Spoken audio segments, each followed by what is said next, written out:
Hello and welcome to Sidequest. This is our weekly video game show here at Geekverse. I'm your host, Dylan Musk, and I have with me the Field of Fields, Taylor motherfucking Field. How's it going, my friend? Oh, it's going pretty good, just living the dream, day by day, second by second. That's a fucking great way to live. I'm so happy for you. That's amazing. I'm excited for this episode. It's going to be kind of a laid back, chill one. I feel like for the first week in like 2 months, we don't have like a random Nintendo Direct that popped up.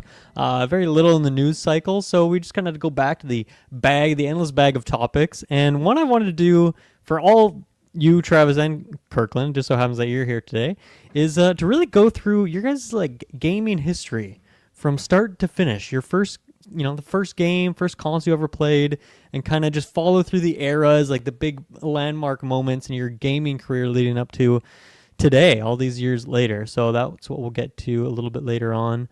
But first, something that came up during our Patreon exclusive episode of our top 10 game ranking of all time, which actually you can hear a bit of that on the Sidequest feed. There's a little preview I put up there. You had brought up Stronghold. I believe it's specifically Stronghold Crusader, right? Mm-hmm.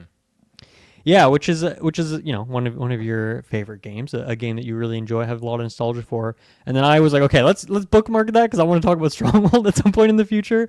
And now is the time to do that because I have a very short history with Stronghold, nothing like you, but I feel like it is such a random niche game that I wanted to bring it up again because back in the day, I think it was Stronghold 2 was a PC game that just happened to be at my house. I don't know where it came from. I don't remember like being at the store and be like, "Hey, mom, dad, can you buy this for me?" So it was just one day. Stronghold 2 was at my house, stuck it in the family computer, and downloaded it, booted it up. But then after like 10, 15 minutes or something, it would crash. Boot it up again, crash. Uninstall, reinstall, try again tomorrow. Plug this thing in backwards, do all the stuff. And it was just never working. It would work for like maybe 20 minutes and then it would crash. And so it was kind of like, oh man, this is like perfect. I feel like in that era, I loved Lord of the Rings and, Fable and Elder Scrolls and stuff. So I have like a fantasy kind of medieval, or I guess more medieval setting, like game that kind of looked like Roller Coaster Tycoon. I was just another thing I played back in that day. I was like, oh man, I really, really want to play this. And then the specific memory I have is one fateful night after trying to play this game for hours and it not working. I went to bed, woke up the next morning, and my dad was like, "Oh, I got the game to work for like 2 hours straight. I just played like a bunch last night." And I was like, "No," and it was never able to replicate that. So it was like a one-time fluke. And I don't know, maybe he lied to me. That's possible too, because he's not really a gamer. So I'm kind of surprised that he would have sat there and played it for so long. But anyway, that is my very short history of Stronghold. And it's like now I'm sure all these games are on Steam and they would definitely work on my computer and I could go back and cross that off. And so it feels like a white whale and I just forget that it exists. And so that's why I was so glad when you brought it up on that episode. But yeah, Stronghold, is that like, have you played other games or was it just Crusader that was kind of the one for you? And have you played 2 specifically? Do you know that? I have played 2. I also did run into issues with that game, so I never... That's funny. I wonder if it's just super poorly optimized or something. It had problems. It had a lot of problems. For me, my first foot in the door was the original Stronghold, and that was when I was back in like grade 6, 2005, 2006 period.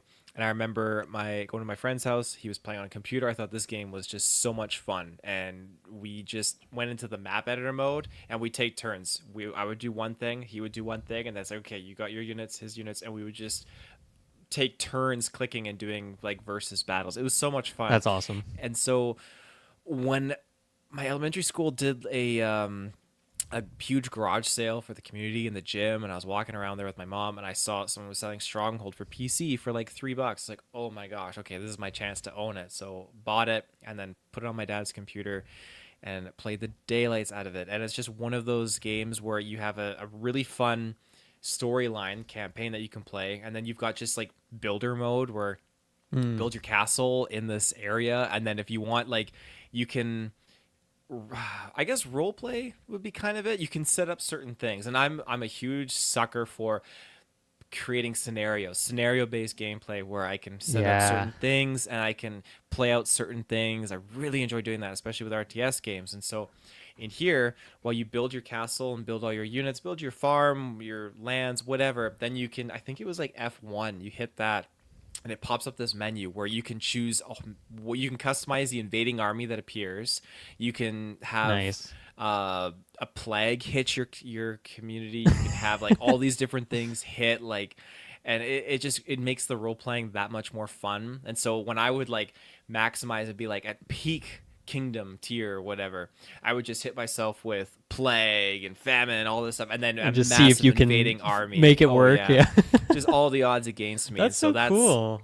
that's where it kind of like hit. And then when I discovered Stronghold Crusader at Walmart for $8, like 3 years later, it's like, this is even crazier because they've got a whole new roster of villains or characters that you can verse, a whole bunch of new units, which was just awesome, so much fun. And just it was just, that's the one where, okay, all my friends in high school were playing it, we're versing each other now and like online, like it was just such a whole new dynamic. And those two stand the test of time. Those are still really, really played now, I would say, even though they've done Stronghold 3, Stronghold Legends, Stronghold Warlords. The roster goes on for different Stronghold games, but it just doesn't compare to the Stronghold and then the Crusader.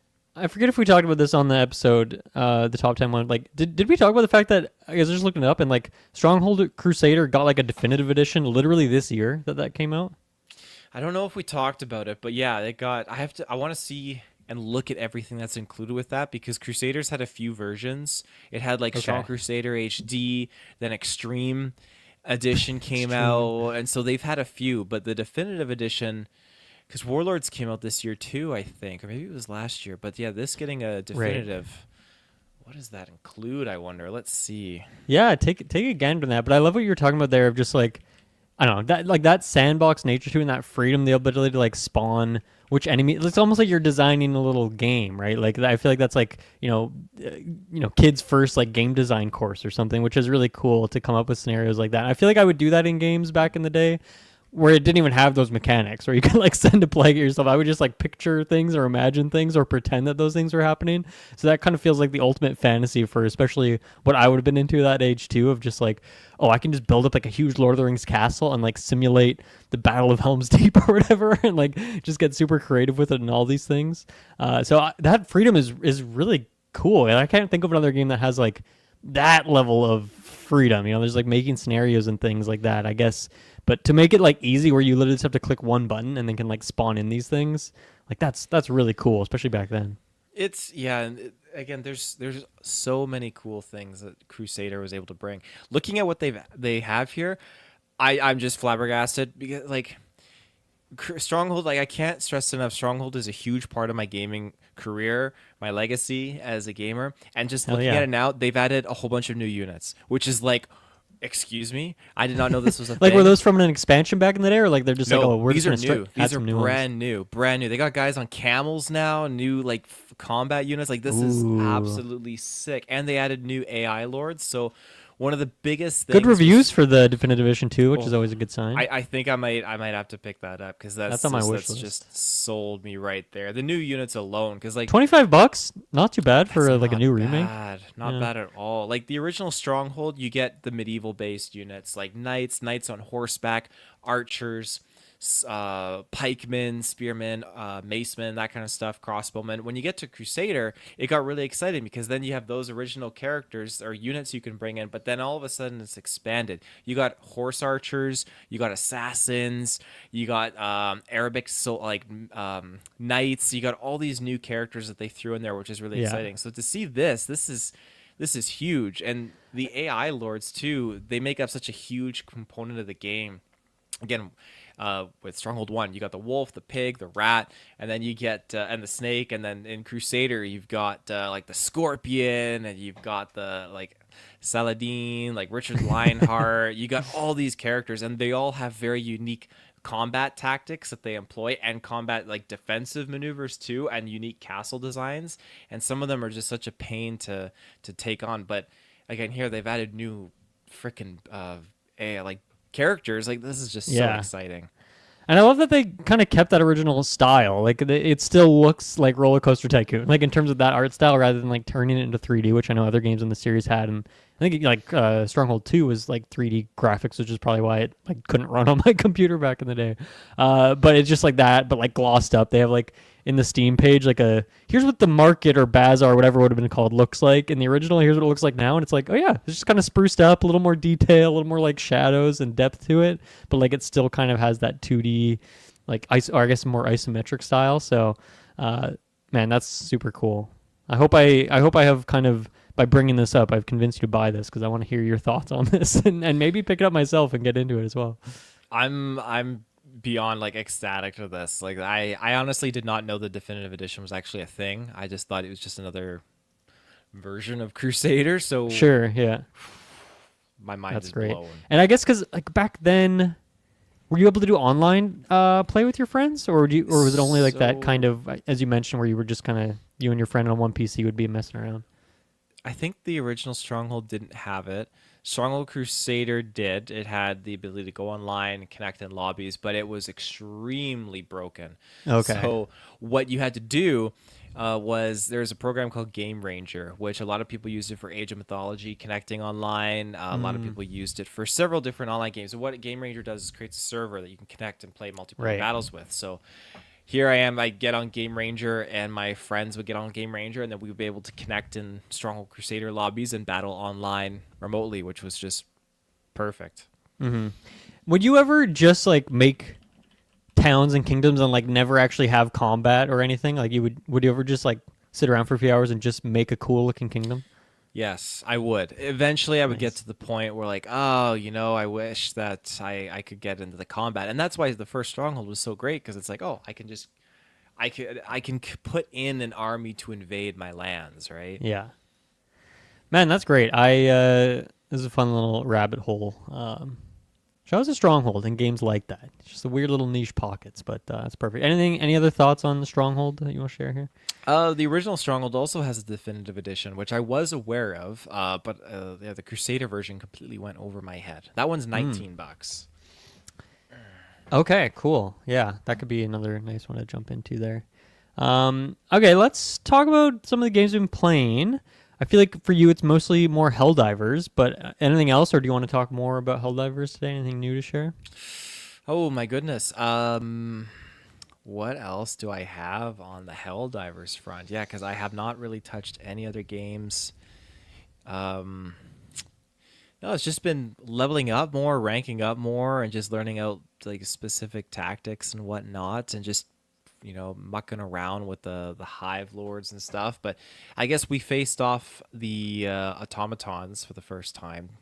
So that was a very new experience because it was very different from the Illuminate and the I can't remember what they're called. The arachnids is what I'm going to call them. The insects, bugs, the bugs, yeah. Because one thing that we were dealing with was like, okay, like the units are very different. You got flamethrower robots that are charging at you and blast flames, and then you got to destroy these bases, and these bases have like sniper accurate towers on them, which was very difficult to deal with. But it was fun to, change your arsenal where you plan to bring into combat like turrets and everything against the bugs. It's like, okay, well, you can't really do that against the robots. You might have to pack that portable shield and a few other things to really change the game a little bit. Yeah, I feel like they have a similar mentality to like their weak spots in terms of like usually on their back somewhere there's like something you can hit. But I feel like with the bugs, like it's usually like I feel like a much bigger area, so you can be less precise. You really just got to be in the right like position. Whereas with the robots, like not only is it like on their back, so they're not like generally facing that towards you, but then it's also like a small little vent or something like that. And obviously you can just like bomb them or hit them with fire, like things that are gonna hit their whole body and deal damage. But to like go for those precise spots feels a lot more mechanical in that way. Like you got to be a lot more precise. So I like that little change, and even like the change of setting too. The kind of like swamps of Dagobah vibes mixed with robots is like, I don't know, a fun kind of fusion there. And so yeah, I had a really good time with that. And I also feel like the main robots, like the little like fodder ones, seemed like super buggy, which is funny because that like kind of fits for like these janky little robot AIs. But like sometimes I would just find like a clump of like 20 of them just like glitched out by the river, like not doing anything. But then I was like, okay, this is a good chance for me to just get 20 clean kills and maybe go for first on the leaderboard and look like I did a lot more than I actually did. But yeah, I mean, like the scanner, flying scanner ships, like that is a terrifying thing that you're kind of always having to watch out for, and they just never seem to end. And it's like they're really hard to kill them. Mixing that within like all the ground troops and whatnot. So yeah, I've been having a good time. with Helldivers it's tricky because like when I'm playing with you or Travis or whoever, it's like I'm the lowest level in the lobby usually. So I'm just trying. I feel like I can usually stick with it, but I just feel like in terms of like strategy, I'm not really there. I'm kind of just like a hired gun. Like I'm just a mercenary pretty much. Whereas you guys are like kind of telling me where to go. I'm getting lost all the time. But yeah, we definitely had some good matches over the weekend. Couple clutch victories. One or two clutch loss, or I think just that one loss, right? But we still got some good XP even though we lost. But yeah, no, I'm having a great time with the game. Have you tried that, like the dragon stuff? Because I saw a bunch of people complaining about the dragons, which they recently added. I've not faced a dragon. I don't know if you count like the flying little guys out of the hives. No, I mean like the I thought they were new, The like big big fire one? breathing dragon. Yeah, the big one. I've not faced it yet. I'm not sure where to find that one. I feel like yet. they'd be like a bug in the bug world. They are. That's think, exactly right? where they are. Yes. Okay.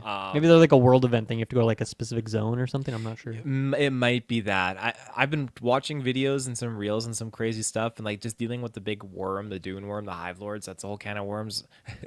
Pun Ew. intended. I saw 2 of them in one map, which is pretty crazy. But this guy, like, it looks like there's some missions where you have like a giant tanker unit that you have to escort, and so these people were like on it, and it's huge. It's like an elephant from Halo 3, and this thing's moving very slowly. And then the Hive Lord like comes up from underneath it and launches it into the air. It just was pure chaos, absolute chaos. Hell yeah. Yeah, I mean, I guess the one good thing of me being lower levels, I'm getting a lot of XP, so I'm leveling up pretty quick. Getting some new things unlocked, always some good stuff in there. You have the mech now, which is really great, super fun, and super strong. But yeah, no, it's I feel like, yeah, really satisfying, just kind of upgrade tree. There's so many things to do and switch up things. And I have like gun customization, which I got in our last session, so I've been doing a little bit of that. So yeah, it's super good. I think it'll just be kind of an evergreen title for us. I feel like we'll just come back to it for years to come, just like hop in every once in a while. And right now we're playing quite a bit, so yeah. Shout out to Helldivers 2. For me, I don't have too much new this week. I last week shared with Kirkland I was playing Tony Hawk's 3+4, which came out earlier this year, and then I just couldn't stop playing. So I played all of that, and then I've been waiting for this game to go on Game Pass for years, and it's just not happening. But Tony Hawk's 1+2, because they own that game in studios, and they put 3+4 on Game Pass. So I'm like, I don't know where 1+2 is, but it seems like it's not coming at this point. So I was like, fuck it, I'm just gonna finally buy this game. Thankfully, it was on sale on PlayStation. That's the only annoying thing is like I'm playing Tony Hawk's 1+2 and 3+4. And I wish it was like Hitman where these levels all just combined into one game and you could just boot up and have like, oh, here's like 30 levels you can play all at once, but I got to boot between them and now I have them on like 2 separate consoles. So I'm just flipping between the consoles trying to get used to stuff. And that's what I mentioned to you on Discord, that I discovered that there was some weird setting on my Xbox that was putting some input lag that I don't normally notice. So I don't know if it's just a Tony Hawk glitch thing or if it's just because that game requires like such quick, precise inputs, and that's where I was like noticing it a lot more. But I fixed that up, and now I've been having a good time kind of getting back into those levels and all that. So plowed through both those games and like going through them over and again, just doing some of the challenges, bonus stuff, having a great time with that. And then I went to a used game store and picked up some other Tony Hawk games from back in the day that I never really played. So Thug 2 is the main one I've been playing there, which is a big blind spot for me because I love Tony Hawk's Underground. It's one of my favorite games of all time, and it is my favorite game in the series. And so it's weird that I've never played the sequel, it's just a weird game. I don't know if you know much about Tony Hawk's Underground 2, but that game was pretty much a crossover with Jackass. Like you have all the people from Jackass in there. Well, not all of them, like Johnny Knoxville's not in there, but you got like Wee Man and Bam Margera and Bam's dad and all this stuff. And like the story is very Jackassy, or they're just going around like doing stupid stuff and like destroying things and whatnot. So I feel like it's very much getting away from that pro skater gameplay of just like really intense game skateboarding mechanics. Like you're grabbing tomatoes and like throwing them at bulls to go get them to attack people and all this crazy stupid stuff. Unfortunately, the game is like, so it's an original Xbox game. I'm playing on 360, so it works, but it's like kind of laggy. Apparently, this game's just like not. It's like one of the few games that's just like not really optimized that well. Like if you play it specifically on the 360, so it's a little bit laggy, but I've still been playing through a bunch of that. So yeah, I'm just on a big Tony Hawk kick right now, which has been really fun. Yeah, I'm gonna keep playing some more 1+2, 3+4. And I think what I'm going to do, because this is a thing I've seen streamers do and like other content creators, is they celebrate Hawktober.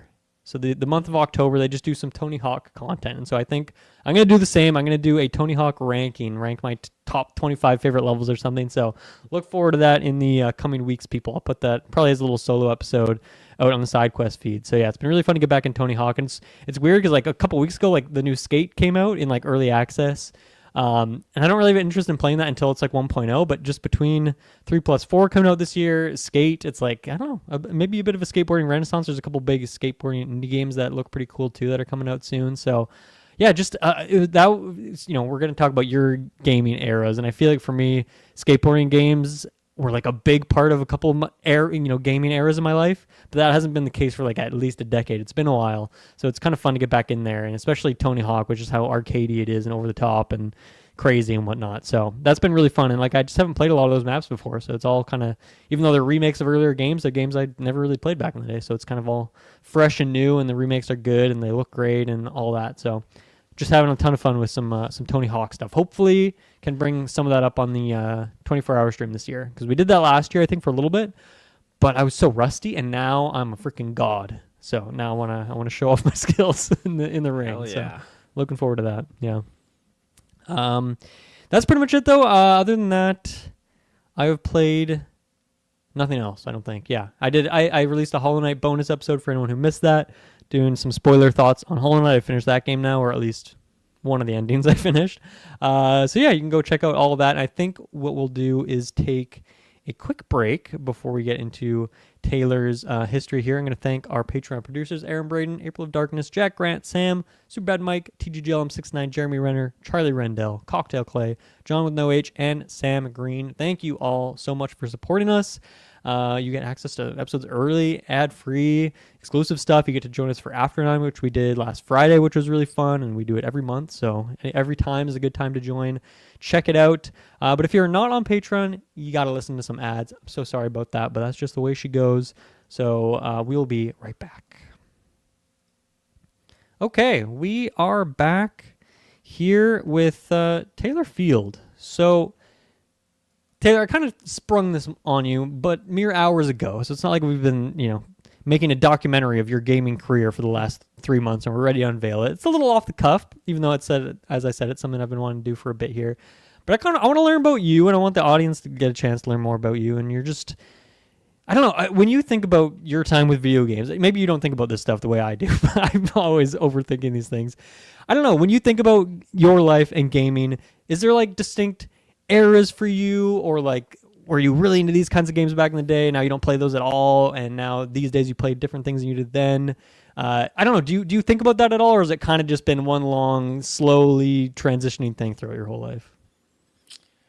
Oh my goodness, it's transitioned, but I feel like where I'm at now, it's something that has just kind of come full circle, and I'm still going back and playing old titles. Like, oh, I'll go back and I'll play Halo Reach, go back and play old Luigi's Mansion, Stronghold. Stronghold, Mario Sunshine, just old classics that really were nostalgically pleasing for me. Right. That kind of stuff. And it just comes from a place where, like, I like the newer renditions and the sequels and whatnot, but those newer ones necessarily aren't just scratching my itch. I mean, they scratch part of it, but there's just certain things that those old ones I like. I could go and I could get Mario Odyssey, but I have the ability to pop on Sunshine on my Switch. I'm going to do Sunshine instead of Odyssey. I don't have much of a calling for that. So that's an example. For sure. So. Yeah, that makes sense. Okay, take me back then. Rewind the tape.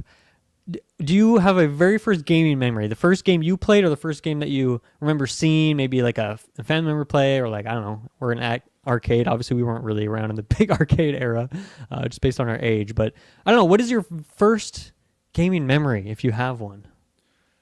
Oh, I mean, I remember my older brother, he had a Nintendo 64. And then I remember going over to my friend's house once after elementary school ended, and he had a Nintendo 64, and it was Donkey Kong. Donkey Kong was one of the earliest ones that we played. Okay.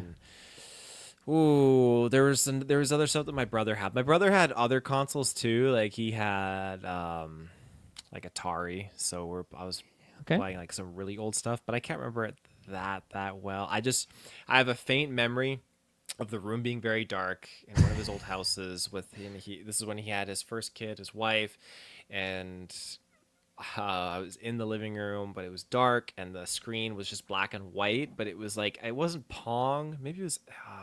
It was another game, but it was something old school. It wasn't on Okay. the N64, but that's one of the oldest memories I have. Were you playing the Atari, or were you just like it was just on in the I house? was and you I were was seeing it? playing it. I was definitely Okay. playing it, and I remember playing a little bit of Mario Party 2 on his N64. He had some of that. I can't remember which one, but it was a very very long time ago. When things got real, though, I'd say maybe a little bit before that even too. I mean, my dad had Wolfenstein 3D on the floppy, and Ooh. then he had Okay. Flight Sim on the floppy too. So I played a lot of that. That was a lot of fun. But afterwards, when things got very real, that would have been the NES era. So, well, Whoa. no, So you went. sorry. Yeah. Because I mean, and the orders could be off, but like interesting that you like N64 is maybe a first memory, but then NES. So how does that square off? So, yeah, N64, and then my first console would have been Game Boy Color, and it would have been the purple one. And for that, I had Nice. Pokemon Blue, I had Mario Tennis, and I remember I had a Mega Man game as well. That was a lot of fun. But Pokemon Blue is what I played my heart out of. I played the Do you remember what heck out of that. Mega Man game that was? Ooh, mm, let me take a look and see. Yeah, I don't know what's on that console for Mega Man games. I remember the cartridge was like translucent because it was for Game Boy Color. Oh, it looks like there Gosh. was 5. Okay, I think they kind of it looks like maybe they had like remakes of like some of the NES, SNES games, which like there was a lot of games like that. Like I think Donkey Kong, right? I kind of had that situation too, where they had like Donkey Kong Land, right, which was like which were like remakes of like the Donkey Kong Country games, but just like on the Game Boy version, so like a little bit turned down. So maybe just I guess it would have been 1, 2, 3, or 5. 1, 2, 3, 4, or 5 maybe. Mega Man Extreme 2. Mega Man I'm Extreme 2. pretty Okay. confident this is it. This looks like it. It was it. This is like triggering serious memory Oh, that's a great brain box art. power. Yeah. Mega Man Um, Extreme 2. yeah, the gameplay is just it's triggering me, especially seeing I can't remember who this character is, but he's got like the hair or she's got the hair. Not sure what character that is, but yeah, there's just yeah. Mm. Well, memory jog. Holy smokes. Poor memories. No, that's good. That's what I'm hoping for here. I'm hoping to find some weird spots that you haven't thought about or that haven't come up Hmm. on the podcast before. This was a So the game Game that Boy, that I was the first thing you owned though. Like this is Taylor Field's yeah, it's console. Taylor Yeah. Field's console. Nothing entertainment wise, TV wise yet, just the handheld. And so when my cousin, my cousin, my aunt, they lived with my grandma, and my grandpa at the time, and I'd always go over there for like 2 weeks for summer vacation, stuff like that. Nice. And that's when he got the NES. I thought, okay, this is cool. So we played it. We were playing Mario was the big one. The original Mario was like the big one. That's on the Okay. cartridge And where it's sorry, like shared with Duck Hunt. just to confirm. This is after the Atari N64 stuff? This is after all that, yeah. Okay, I love this kind of weird reverse order of Nintendo game. Like that's amazing. Yeah. We didn't get stuff like the new stuff, and my cousin eventually started to get stuff like new, but like his introduction, like I think it was my grandma and grandpa that got the Nintendo Entertainment System. Yeah. And I mean, then, it's similar for me in the sense that like NES was my first console, and to me as a kid that felt like, oh, this is what a video game is. But it's like the N64 I think was already released at that time. That's just like when I was getting a console, or like the N64 was just about to release, so completely skipping the SNES. Didn't have a Game Boy yet, so it's like. Yeah, obviously, just based on where we are born, some of these things are thrown off. But anyway, I love that you have experienced 3D gaming. Obviously, Wolfenstein as well. Well, I think that was kind of like a faux 3D, right? Like that's kind of the 2D images that kind of move around and look 3D. exactly. Yeah, yeah. Okay, so you've experienced 3D gaming, and now we're going back to 2D gaming with the Game Boy and then the NES. Yes, I never went to the Super Nintendo. That was one that skipped, and I never had Same any for me, pull yeah. for it. Like it just never any draw, never anything like that. But Have you with the Nintendo Switch Online done any digging into that, or are you just like, nah, I missed that, not and really. it's not, I'm not going to fill that hole. It's not a hole I gotta fill. Yeah, I got Yeah. other things I'll fill in the hole. Someone with. else can fill that hole. Yeah. Yeah. But with the NES, it was Mario and Duck Hunt shared on the same cartridge. That's I remember like that. the Yeah, I have staple. that. And then Bill and Ted's Adventure. My cousin got that Whoa. game, which was super wild. We would play it and not have a single clue what we were doing. But that was a lot of fun. And then there was Jaws that we played on there. And what other Nice. stuff was there? There was a couple other games for sure, but that was definitely like Mario was the main one, and we would just play that for hours trying to see how far we could get. And that's why to this day I'm so thankful it's on the Switch, because I will go and I'll play it. I'll sink in like an hour or two, just really thoroughly enjoying it. I've beaten it, yes. So at this point, I like to just like speed run it and just try and get through the levels as fast as possible. For but sure. it's so much fun finding out where the new like extra life mushrooms are. It's just the secret passages. I know where the secret passages are, and that's a lot of fun when you can skip the worlds and whatnot. But yeah, that game just holds a special place in my heart for sure with that. After, especially because my grandma would play it too, and that was a lot of fun. Nice. Her Did do you that. did you play Duck Hunt at all? Because I had that cartridge Yep. too, but I've never actually played Duck Hunt. I don't know why.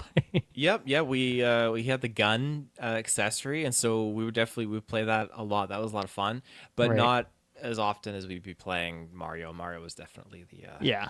the Yeah, I never had choice. the gun, so I don't know. I mean, it was a hand-me-down NES, came from a pawn shop, or I don't know where the heck it came from, so I just didn't have the gun with it. But yeah, I feel like as a kid, I didn't think about like, what is this other game on this cartridge that I have? I just kind of messed around. But I was just looking up some screenshots of Bill and Ted's Excellent Adventure. Goddamn, love the art for that. That's that looks great. But I can definitely see getting lost, like not know what's going on, but still just like that was me with the Alien 3 game I had on NES. No idea what was ever happening, but it was still like thrilling for some reason. Yeah. I don't know what kept pulling us to that game. Maybe it's the art style, but yeah, it was just such a experience. One that I And had you should seen go back Jaws, and or were try. you were just playing Jaws? Oh, we had seen Jaws at this point. Okay. We were familiar with it, and so the game was interesting because you have the map and you move around on the boat, and then you just hit these spots where now you're a diver and you're under the water and you're just moving left and right, up and down, and the shark comes and stuff Right. like that. So it's very very arcadey, but that's fine. Yeah, I wish I could remember some other games that we had on there, but I can't really.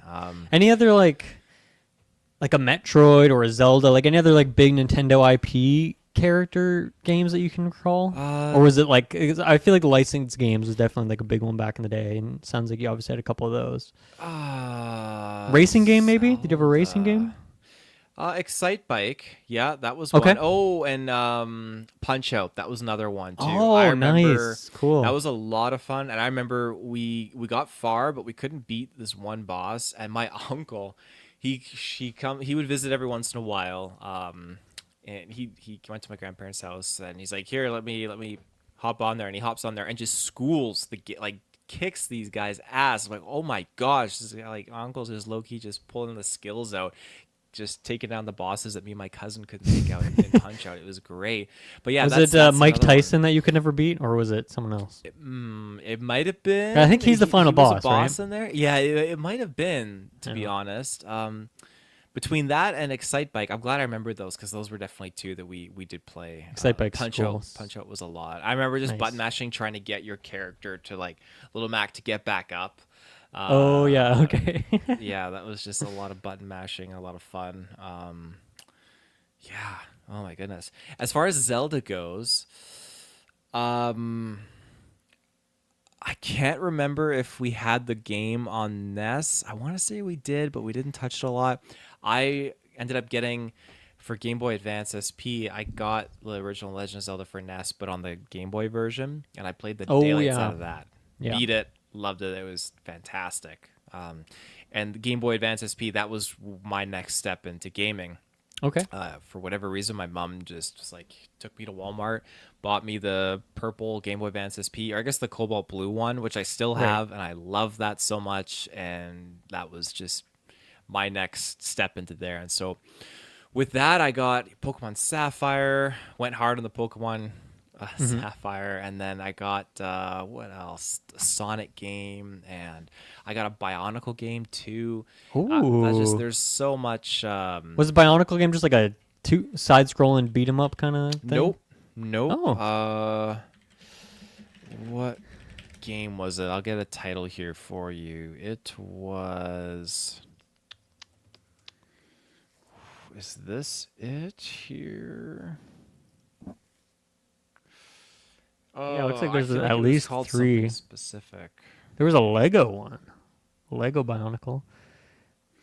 Yeah, I don't think. I mean, it looks like it could be that, but Matoran I don't think Adventures. Was it just Bionicle the game?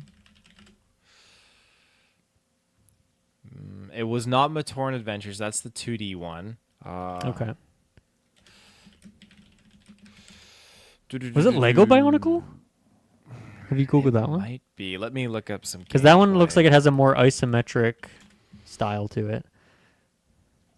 Which is exactly what the game had. It was definitely not Okay. 2D. Oh, I think it was Lego Bionicle. It looks like it. Let's see. Which, yeah, does not really look like a Lego game when you think about Lego, but... Oh, no, this looks different. Oh, there's also Bionicle Heroes, apparently. Bionicle Heroes, which is different. Oh, okay. Yeah, Bionicle Heroes for Game Boy Advance. So I got that one for GameCube, which was just fantastic. How 'Cause, about yeah, that's Maze the of Toho Shadows? Naika. There's so many freaking Bionicle games on this console. Maze of Shadows. No, that That one's I love the different art of too. this game, though. Maze of Shadows looks great. Yeah, Maze of Shadows is different. Oh, which one was it? Bionicle. It was a Matoran game. Mm. Game Boy Advance. Are you sure it wasn't SP. a original Game Boy game that you were playing this on? I'm pretty sure. Hmm. Oh. This cartridge looks familiar.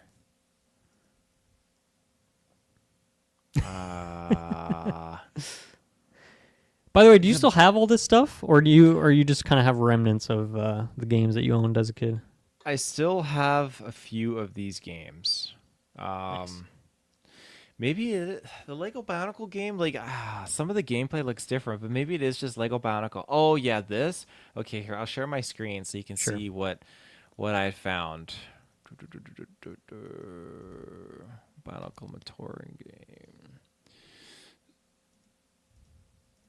So this is definitely the one that I was playing. Oh, goddamn! I love the colors of this. This one was just like the bee's knees. I had so much fun with this.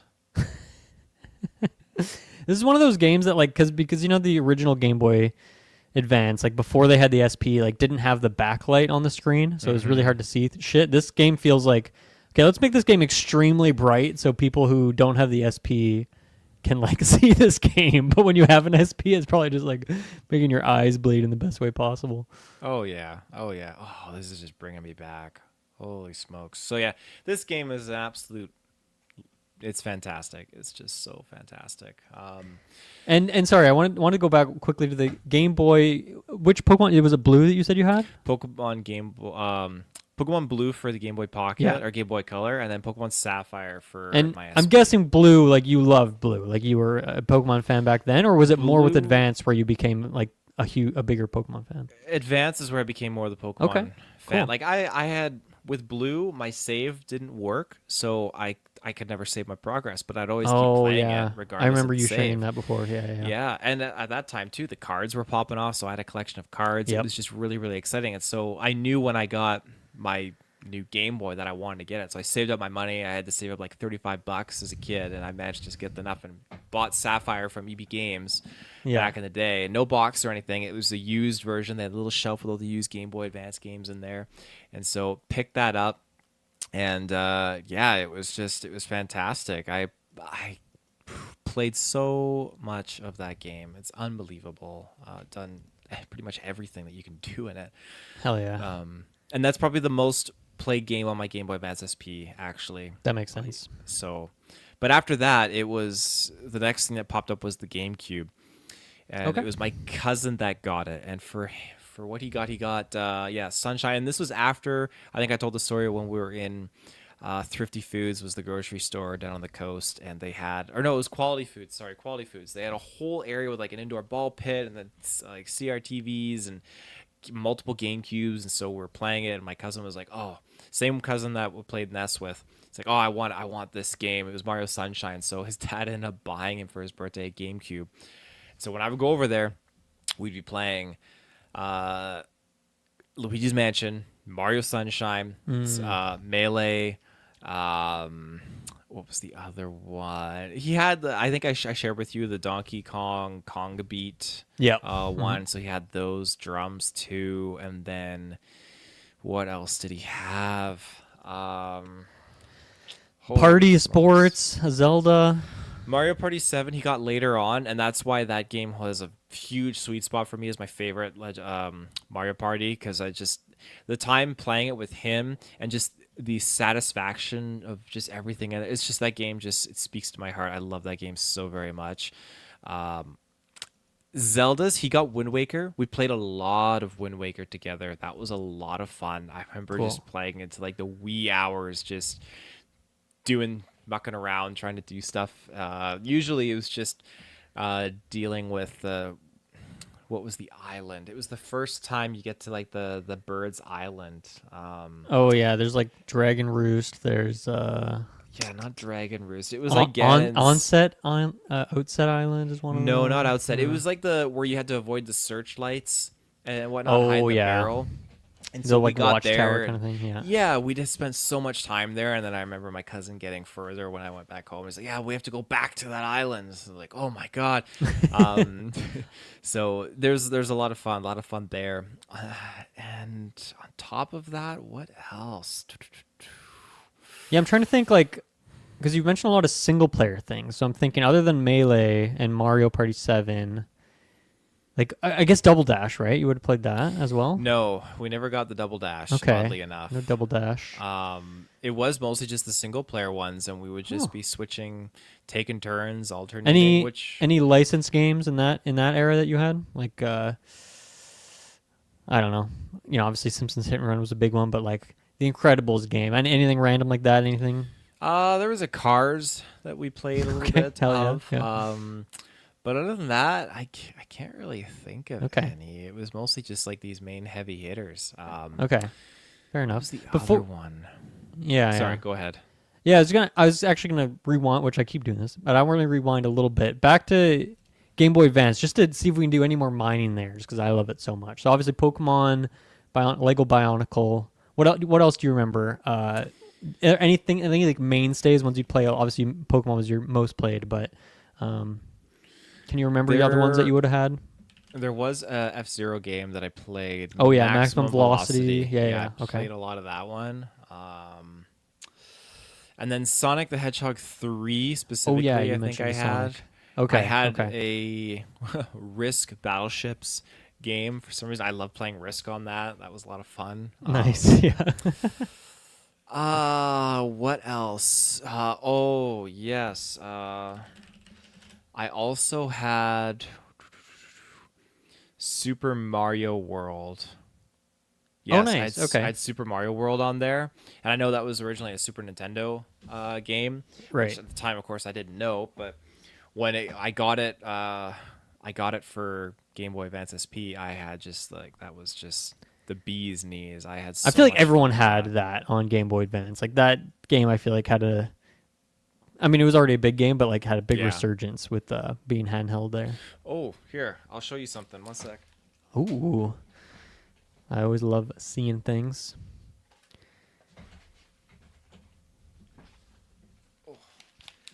I was digging through because we did a garage sale, we're cleaning up and everything like that, and I had the game cartridge in with my other game stuff. But when I was digging through, I found the box. I found the box for my Game Boy Advance SP, which is also has all the old manuals, and then I found the box for nice. That's a clean looking box, man. That thing is looking mint. It's got a little little like bent there, but warping like going on. honestly, no, the box is like it's not bad. It's I pretty kind of sweet. I feel like that's very non-Zelda color palette, and I kind of love it for that. Like red, black, white, and then like a gold highlight is very cool. yeah. I like that a lot. Yeah, it's just And so that's the original Zelda, like just on Game Boy Advance, pretty much, eh? this is the come on game, the original Zelda on Game Boy Advance. Cool. I think I could get the game out though. Yeah, I had oh nice, that looks great. Yeah, the NES collection. I think I had like the Donkey Kong like NES collection one of that. I guess it was like a little series they were doing. But yeah, I had what did I have? I had Link to the Past and Minish Cap on Game Boy Advance. Those were the Zeldas Minish I was Cap. playing. Minish Cap Yeah. was a good one. Yeah. Yeah, Nice. that was good. Okay. Okay, so sorry, that was Game Boy Advance into the GameCube.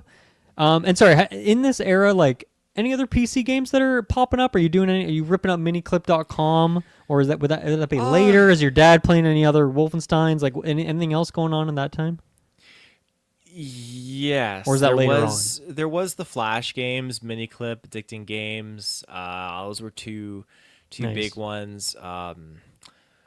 And that was, yeah. What were we playing? There was. It's hard to remember like the names of those games because they're all just they're almost like little dreams lost to time, you know? Yeah, like there was obviously tanks, and there was like an archery game where you can take turns. You Oh. shoot the arrow, and you take. I remember turns. that game. That game was great. Yeah, I totally Yeah. forgot about that game. What the heck was that game called? There was another one. Heli Attack. This one I played a lot of. I'm gonna share my screen. You're gonna kick out of this. This one is mini clip Helios. So it's called Heli Attack. Oh, I thought you were just downloading something Yeah. for a second there. I was like, oh my god. Helliot, dude, this is, yes. Yes, you have unlocked this for me. You know this? Okay, this is crazy. So maybe about a year ago, me and Kirkland were talking about Metal Slug. And I was like, I don't think I've ever played Metal Slug, but there was a game I would play on a freaking Flash game website that was pretty much a Metal Slug knockoff, but I couldn't figure out what it was. And he named like 5 or 6. And I was like, these look similar, but not quite it. This is exactly it. So thank you for helping me freaking put this puzzle piece together, because I have been desperately trying to find the name of this game. So thank you. I mean, I don't know if I did 1 or 2, but that is a great throwback right there. Oh yeah, I loved this game. This game was so good. It was all the rage back in elementary school. Holy smokes, with my friends. It's so good. The different weapons that you get, just taking down the helicopters and whatnot. Oh, Yeah.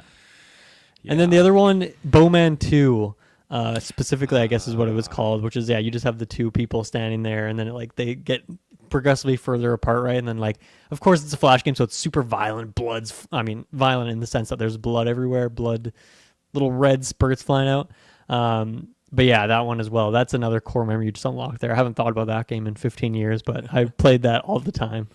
I feel like that's how we would do on the Flash game websites. It's like you would do your rounds, It's be like, okay, I'm going to play literally 5 minutes of this game, 5 minutes of that, which is funny enough, like what I often do now with like Xbox and having what's it called, quick resume, where you can quickly switch between games. I feel like I do a bit more of that now in Game Pass. I'm like, I'll just download a bunch of things. I'm like, okay, I'm gonna sit down tonight. I'm gonna try like 4 different games out and see which one I want to stick with. So I haven't really made that connection before, but it kind of feels like a Flash gamey sort of way to experience video games. So yeah, I love that. I'm gonna show you a another game. This one, I should dig it out and see if I could find it in today's age. It's a gun defense game, except there's a twist. Okay. It's got a theme. Uh-oh. I'm scared. And this was a Flash game. This was a Oh, Flash okay. game. I've never seen this one. This one is new to me. This is Mario. Tower I'm seeing gun some Mario defense. stuff. Yeah. So basically, like, you're just you pick your gun and you just keep clicking on like the bad guys to take them out before they destroy your tower. So much fun. Oh my goodness. This, I would have absolutely devoured this as a child. Super Mario Castle Shooter. That's a great name. It reminds me of a game I played on the Wii. It was like one of those Wii Shop like cheapo little games where it was called Defend Your Castle, where it's just literally just your castle, and like it was using the Wii motion controls where you would aim at the little guys who are kind of approaching your castle, similar to that thing, and you would just pick them up and like chuck them with the Wii remote, just like throwing people all around, and then you'd like get upgrades, you get archers, you get mages, yeah. I think, you would upgrade units, that kind of stuff. So yeah, very much reminds me of that kind of thing. A lot of games like Yeah. that back in the day. Oh yeah. Did you ever play Crimson Warfare? Because that one I've brought up to Kirkland, and he doesn't know I've that seen one. it though. I've seen it Okay. in Value Village a few times. Wait, what? It was a Flash game. Oh, sorry. I'm thinking of Crimson Skies on okay. Crimson Skies. Yeah. I was like, whoa, physical of this Flash game, which I would buy some if that was a thing that people did, like collector's edition of Heli Attack 2. I was thinking you're talking about. But yeah, do you know Crimson Warfare? Have you played that one at all? Because I feel like that was No. you would have really enjoyed that game, I think. Crimson Warfare. I am not familiar with this. Okay. Similar idea. It's like, I guess, kind of tower defense. It's like an RTS, but like boiled down to like really basic mechanics. But anyway, I always like to bring that one up. There was another game that I enjoyed playing. It was called Adventure Quest. Adventure Quest. Had these weird things called Frogzards in there. It was. Oh, I do very remember weird. Adventure Quest. Yeah. Wow, that's definitely a throwback. I feel like I remember seeing more ads for it, all over every website back in the day. But I don't actually know if I've played it. Maybe I would just see the ads 1,000,000 times. There were a lot of ads for it. Did It was you a lot ever of play fun. this? Did you ever play this Flash game that was like you're kind of like an Indiana Jones looking guy, and it's like an isometric, like a Egyptian temple kind of thing, and you're like walking through this temple, kind of solving puzzles, dodging things, picking up items. I can't remember the name of it, and I've been trying to search for it for years and haven't been able to find it. But if it doesn't sound familiar, It sounds familiar, but I could heck if I could think of Okay. the name. yeah, okay, good. So that was in that same era too. Of course, that makes sense. We last left off with the GameCube. Where are we going next after GameCube? Yeah, so after playing the Living Daylights at the GameCube, this is where things kind of turned back to PC a little bit. Okay. So my dad got newer. He's always been like newer computers. In high school, he had 2 gaming rigs. One really, really good one. You know, at the time, quad core, everything like that. This thing was aces. But before we got into that part, it was like his business computer, but it was still really, really good. Like I said, he's always one that was always having like the latest high-end desktop. Gotcha. So with this, it was Stronghold making its entry, and then the other Nice. stuff was, what was the other thing? Roller Coaster Tycoon 2. That was out of the Yep. cereal box. Remember when Kellogg's was doing that whole thing, battleships, that, and everything like that. So got that. I played a lot of Roller Coaster Tycoon 2. And then what else was there? I know like Halo Combat Evolved and everything that came a few years later, much later. What was the other thing that I was playing on there though? Tactics Arena Online, that was another thing too. Oh, We've talked fuck about yeah, that nice. before. Yeah. That game Good was stuff. like quality. That was so much fun. RuneScape? Yeah, there's definitely RuneScape. Okay. Yeah, I was never like a World of Warcraft kind of guy. RuneScape was definitely one for me. Yeah. And that's one that I've gone, you never quit. You just take breaks. Exactly. And that's one, especially because my younger cousin from the son of the uncle who was aces at Punch Out. Both his sons, my cousins, were into RuneScape. My younger cousin who played on the GameCube, I would go and visit. He played it, but he never got into it. But with my other cousins playing it, that was a lot of fun. So we'd play and muck around on there and whatnot. But what was the other one though? Oh my goodness gracious! Oh, I thought of it earlier, and I made a mental note to remember it, but I forgot. You might think of it later. It's fine. We can Might come. Yeah, it might come back to it. back. Okay, so the PC era makes sense. The PC era, yeah, and that one it dominated for quite some time.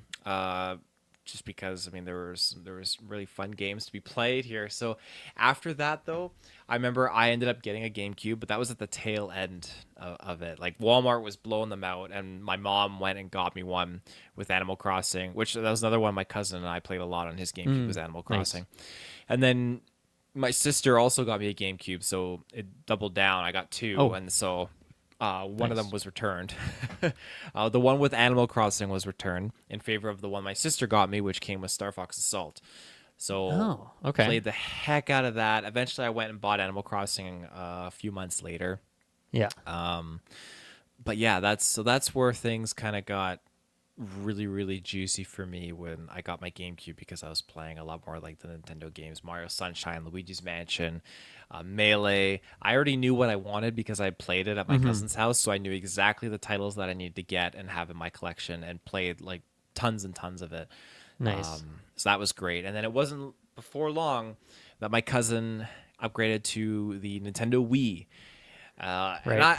I've had the Wii off and on. Like I've probably bought it about 3 times, and I've sold them every time after a few months. Like it's cool while it lasts, but it's not something I need long term, really. Fair enough. Okay. Yeah. So That's probably why they sold so many of them, because people were buying them and selling them. and buying them and selling them, yeah. My cousin though, like he always kept his, and that was a lot of fun because he had Brawl, which we played a heck ton of Brawl.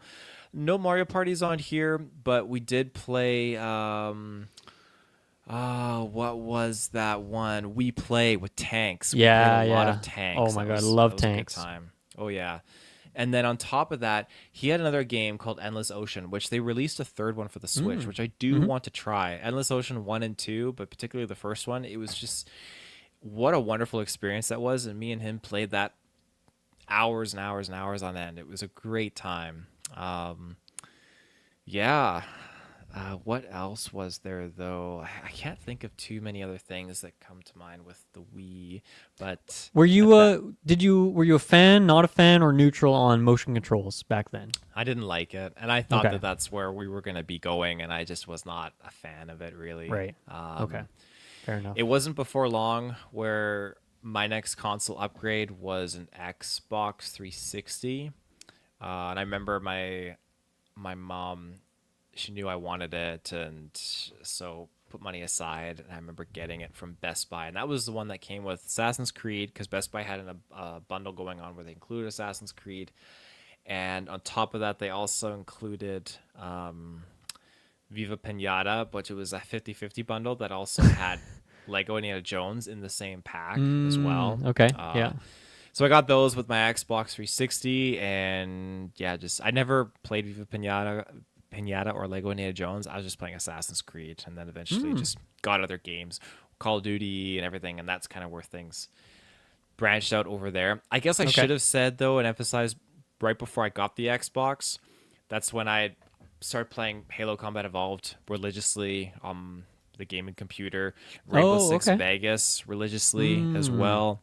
Okay, getting into Vegas your first-person 2. shooter era a little bit. Yeah. That's exactly it. Yeah, so that's when these kind of really popped off. And as far as strategy games go, Seven Kingdoms Conquest, which I have, actually I had it around here somewhere. Seven Kingdoms Conquest.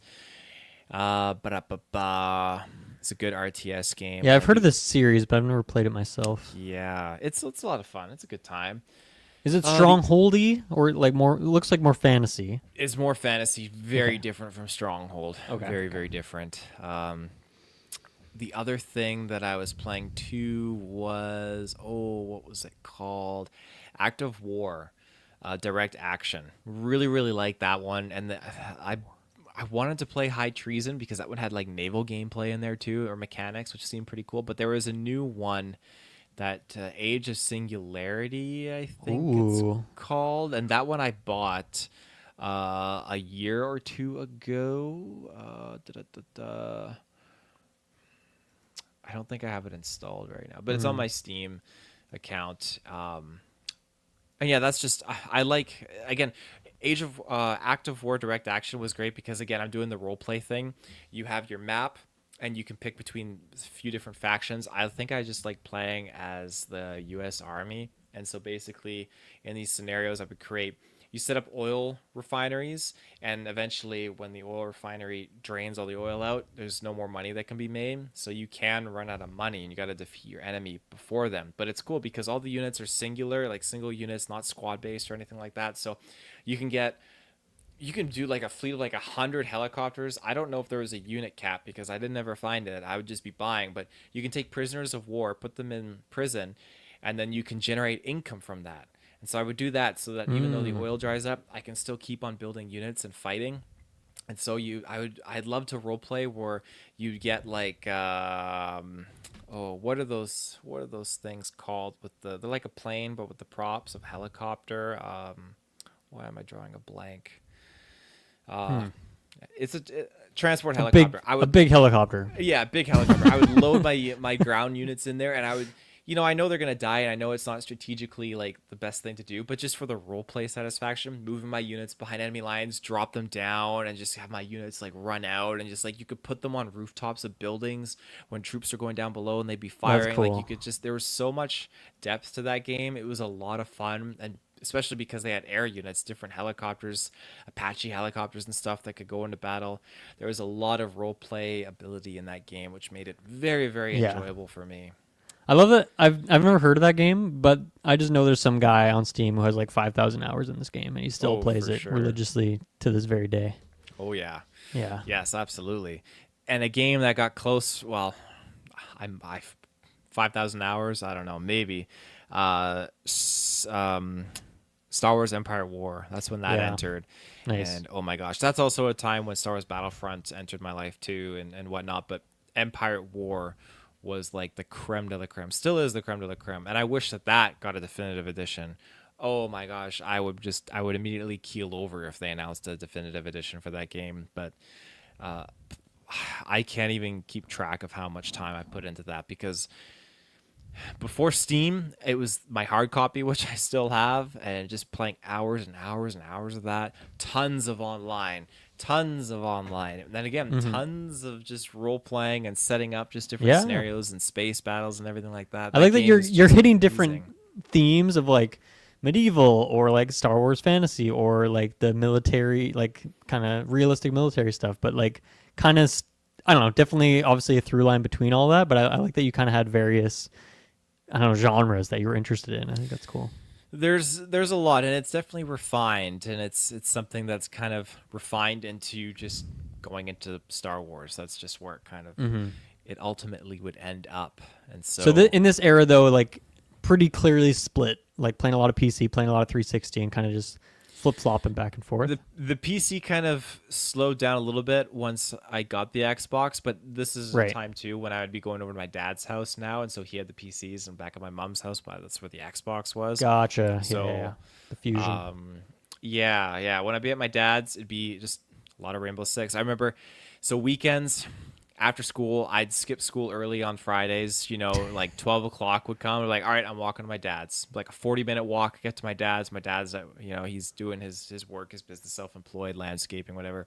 I got my own key, go in there, and I'm on the computer, and I'm gaming. And I'm having a hell of a good time. And then that night, my aunt, same aunt that, my cousin lived at my grandparents' house, my aunt would be going off to do whatever, so she'd bring my cousin over, drop my cousin off, and my dad has multiple gaming computers, so now we're landing up, we're doing the LAN party. My dad, me, my cousin, we're on Halo, and this is where we're putting the disc in the one computer, load it up, take out the disc, next computer, and then we're all online and we're all playing. We're just having a hell of a good time. So between Halo, Active War Direct Action was another one, Rainbow Six, and especially Seven Kingdoms Conquest. These are all games that we were all landing up and playing. And so my cousin would be there. Sometimes he'd spend the night, and we'd just be playing well into the night. And it would just be so much freaking fun. Oh my gosh, it's some of the happiest gaming moments of my life.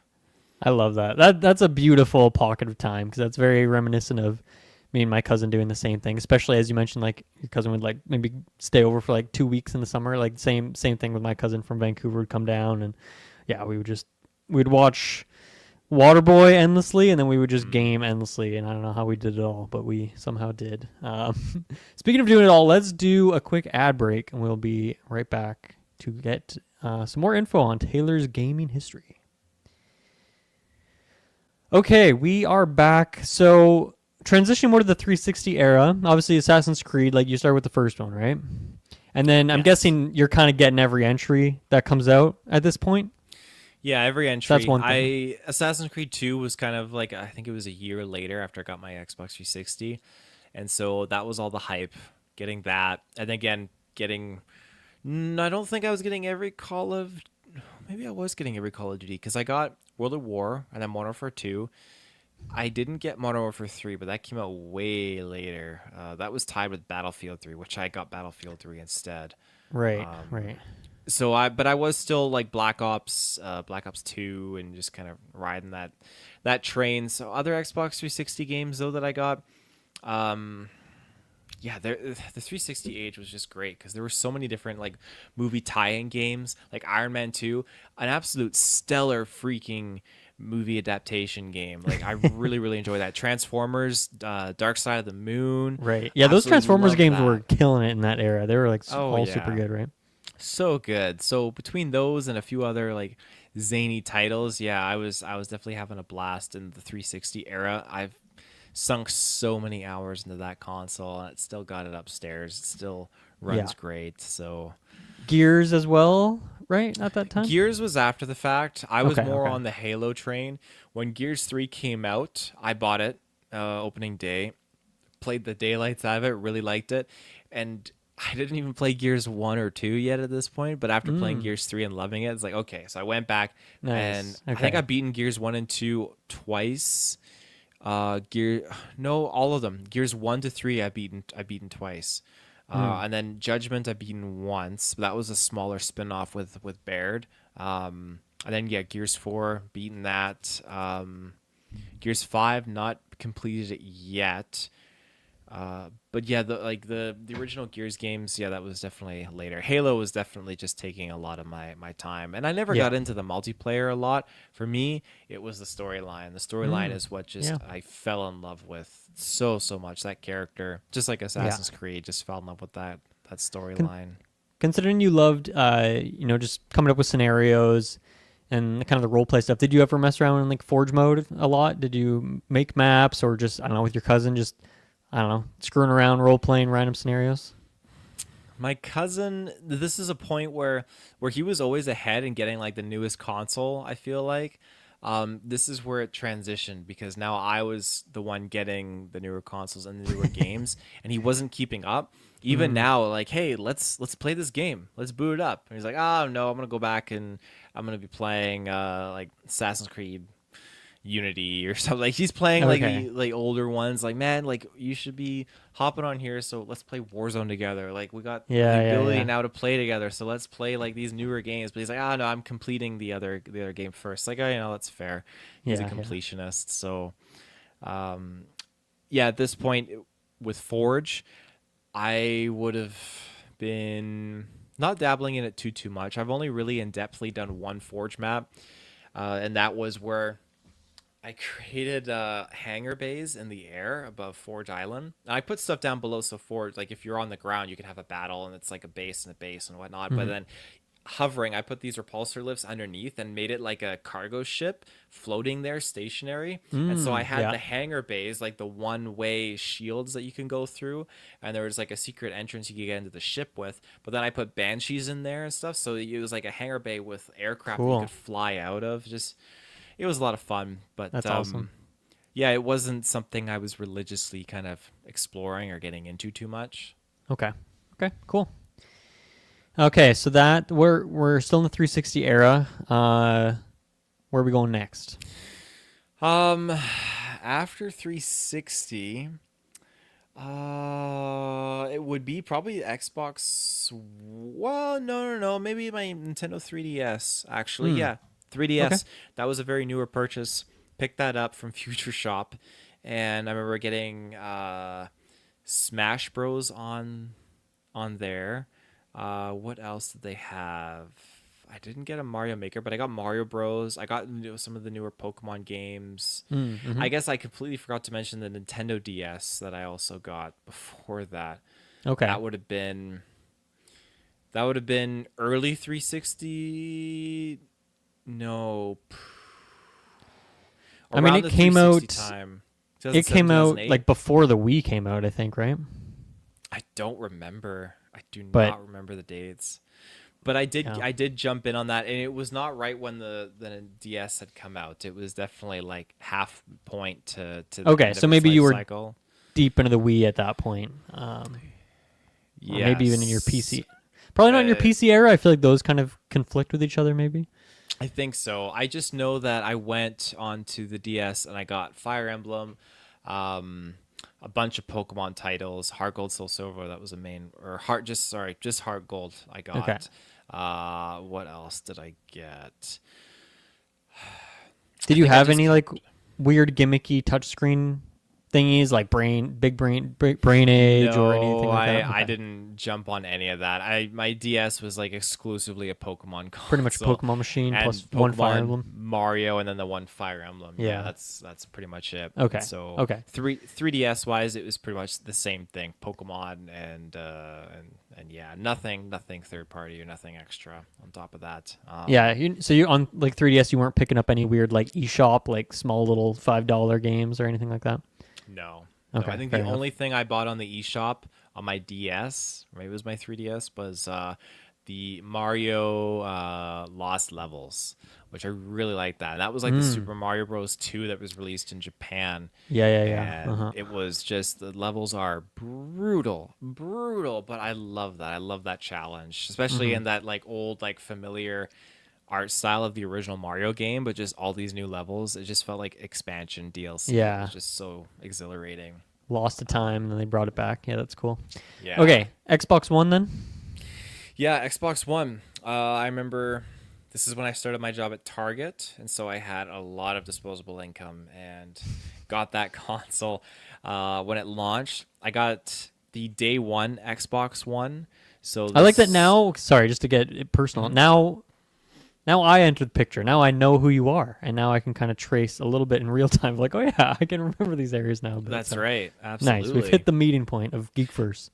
So with this console, I got it day one at launch, and so I got I think I still have it somewhere. It's a steel case, and in it was your 60 days of Xbox, your year Xbox membership on like a steel card, and it had the code on the back. Okay. And this is your day one Xbox Live code for Xbox Live for the year.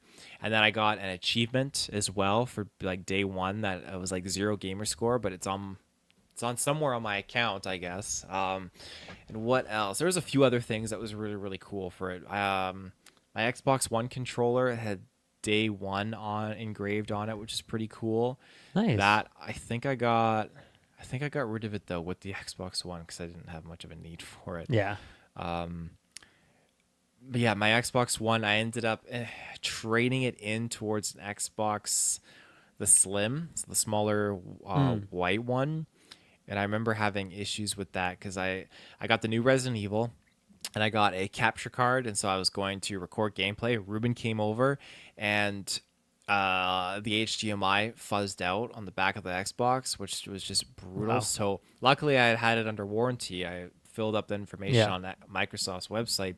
So I sent the Xbox via UPS back to the Microsoft. They fixed it, and then like 3 weeks later, they sent it back to me, gave me the console, and it worked like a charm. It was wonderful to have the Xbox back. And so What'd you it do in did those not- 3 weeks?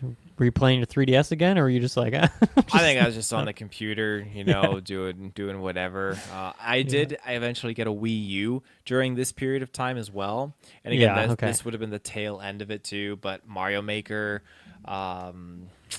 Smash, like it was just, there was a lot of hype surrounding these Yeah. games. And Pokken Tournament too, that was another big one as well. sorry, the Resident Evil, was that 7 or was that have been 6 at the time? That was 7. Okay. Yeah, I guess that game's older than my memory thinks it is. But I guess it was an Xbox One era thing. So that makes sense.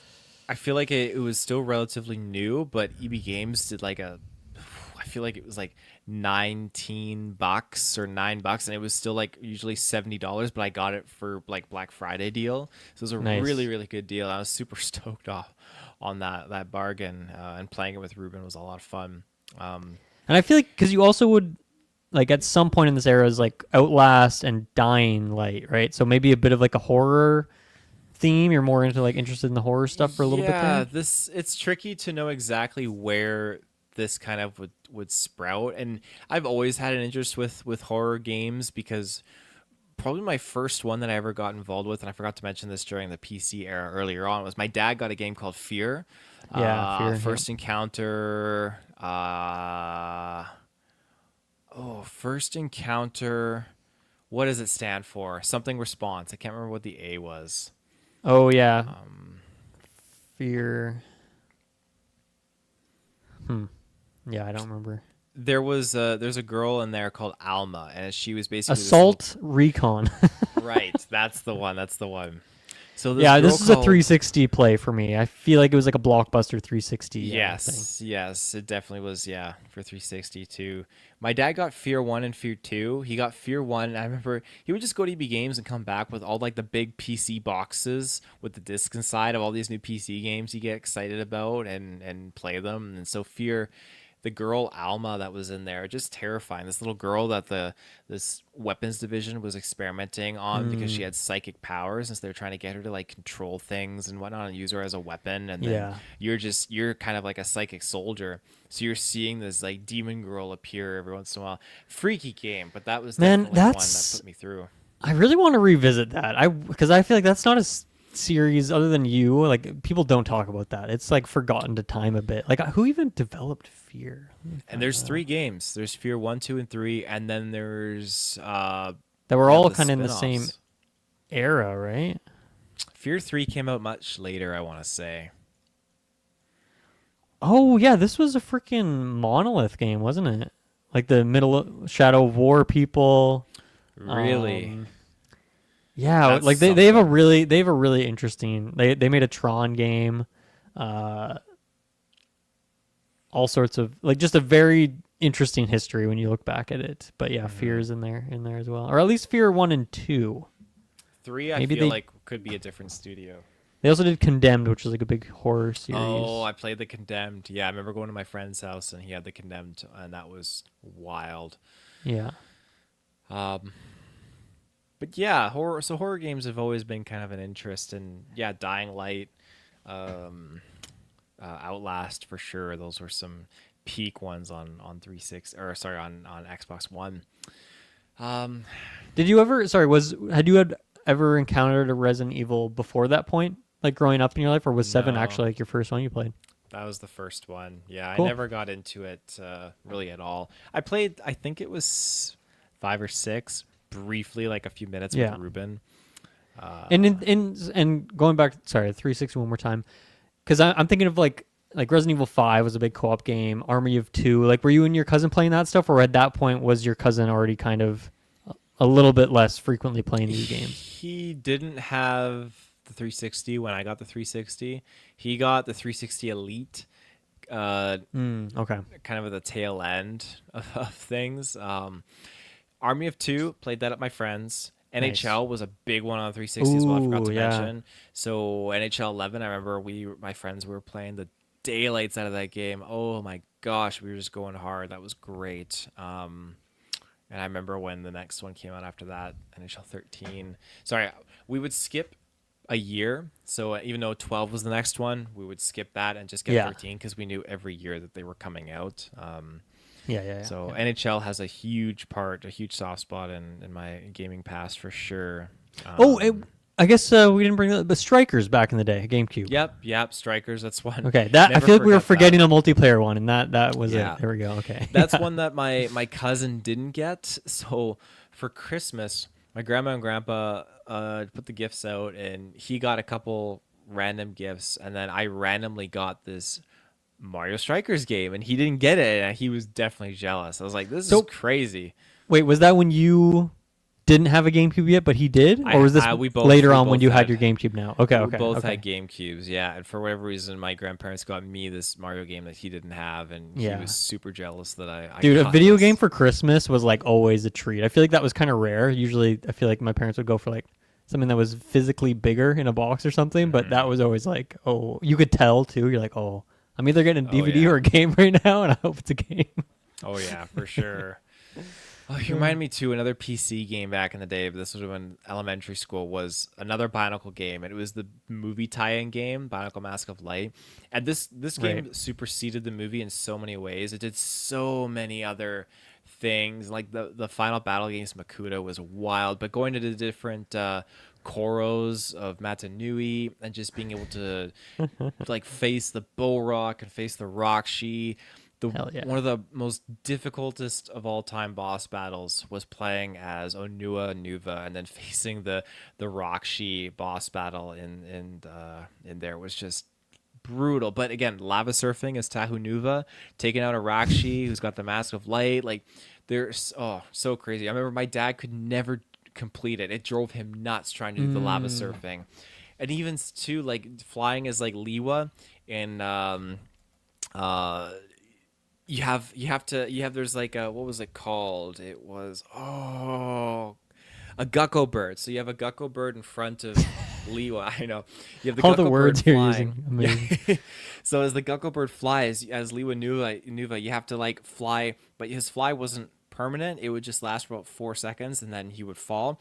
But behind the Gucko bird, it created a draft, so you have to follow behind the Gucko bird and just God, the that Gucko sounds bird do frustrating. sharp turns and go all around. It was Yeah. fucking nightmare.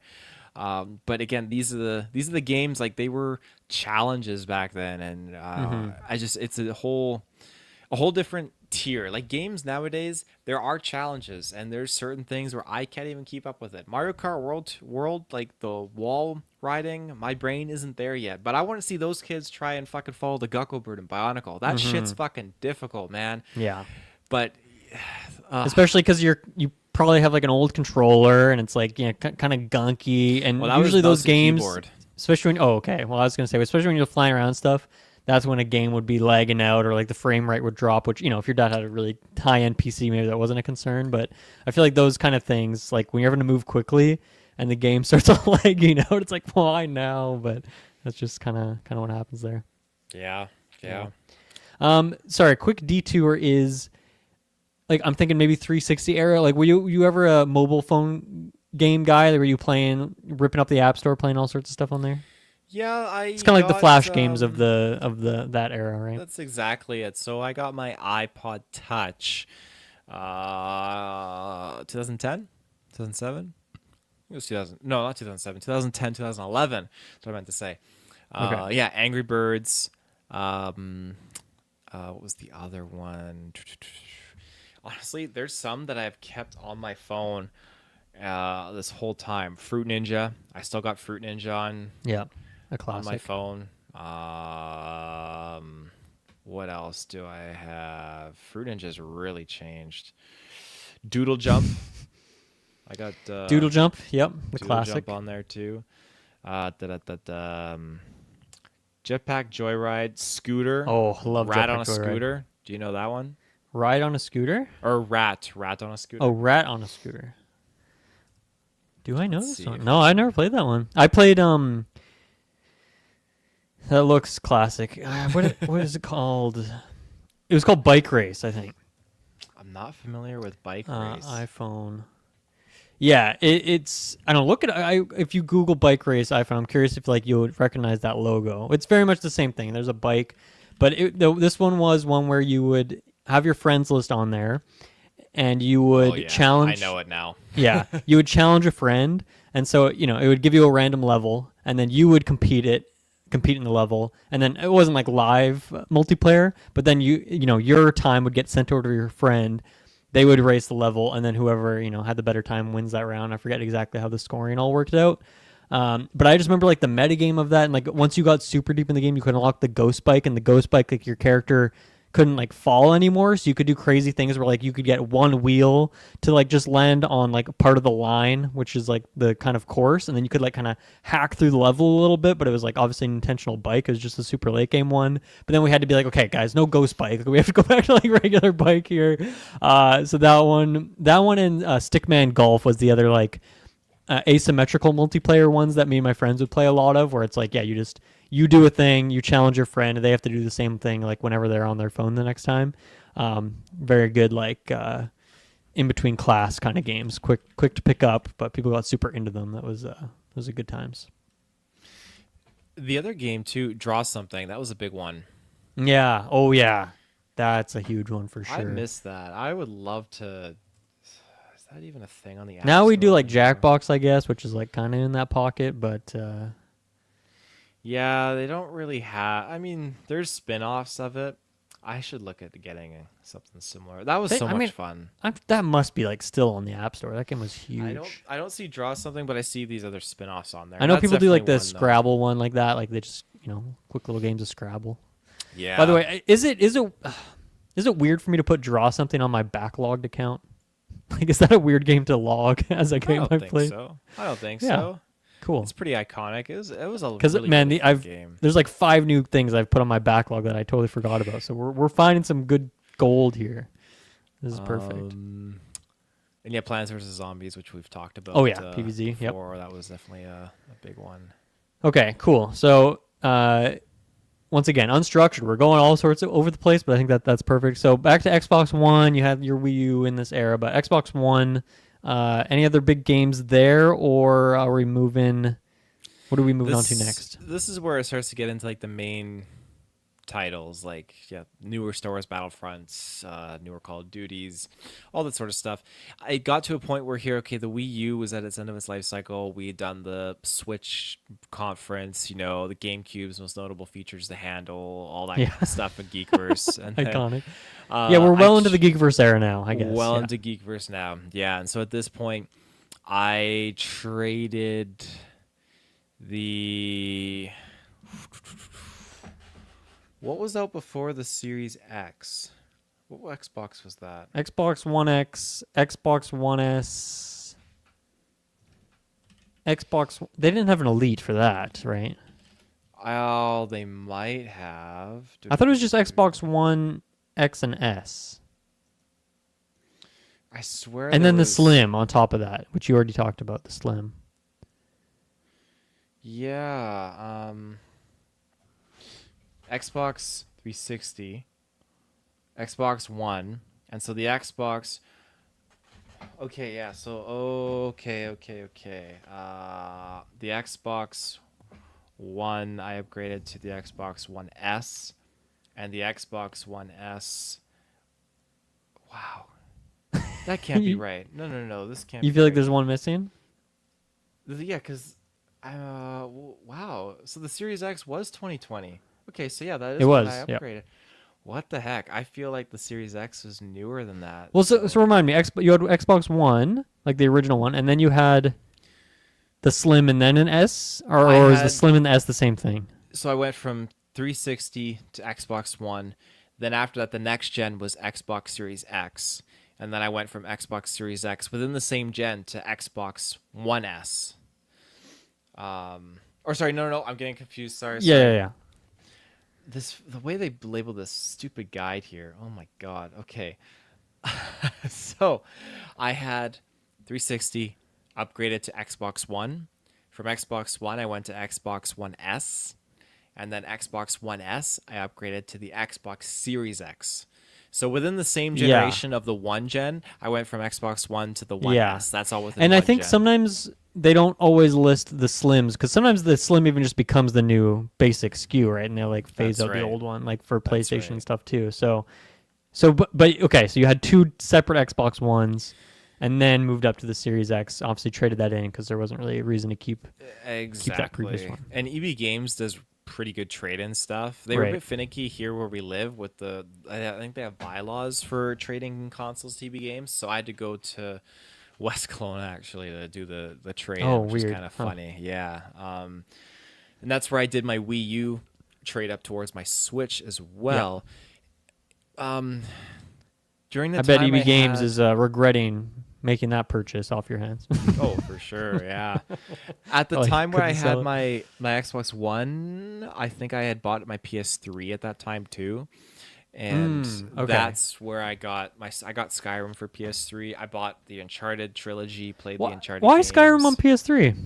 I Why liked the why not why controller. not PC? Okay, you liked controller for that. Well, Interesting. I played the heck out of Oblivion and beat Oblivion on PC. I Yeah. like that. And so by this time I was like, well, I don't have I don't have a newer gaming rig that can really handle these Gotcha. newer Okay. games like Skyrim, so console was the easiest way to go about it.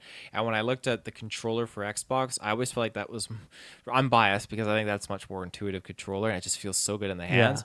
But when I was looking at my cousin playing Skyrim and seeing the level of organization and spells and just how to manage and just navigating the menu, there's a lot going on. I'd look at the PlayStation controller and thought this controller seems like it's easier to keep things organized. It's more rigid, but in a rigid way that you can actually catalog and just easily pull from different areas like really quickly and do things. And so Interesting. that's Okay. where I ended up going about it. And so I've done Okay. everything Skyrim And so related sorry, on what PS3. else was on the PS3 that you were playing? Uncharted 1 to through 2 and 3, Meg, which was pretty crazy. That was a Shouts super to Meg. online experience. And I bought PlayStation Move and I bought like the gun attachment and everything. So I had a lot of fun with that motion sensor stuff for a little bit. What else did I get? Infamous 1, Infamous 2. Those were a lot of fun. Cool. Aliens Colonial Marines. Got that on PlayStation as well, not on Xbox. And because obviously you're coming to this late, so like these things are cheap. I'm assuming to just like get A used few copies of of these these games. I bought brand new. Aliens Colonial Marines bought new. Uncharted 3, I okay. bought the collector's edition, so I got like the a bunch of extra fancy things with that.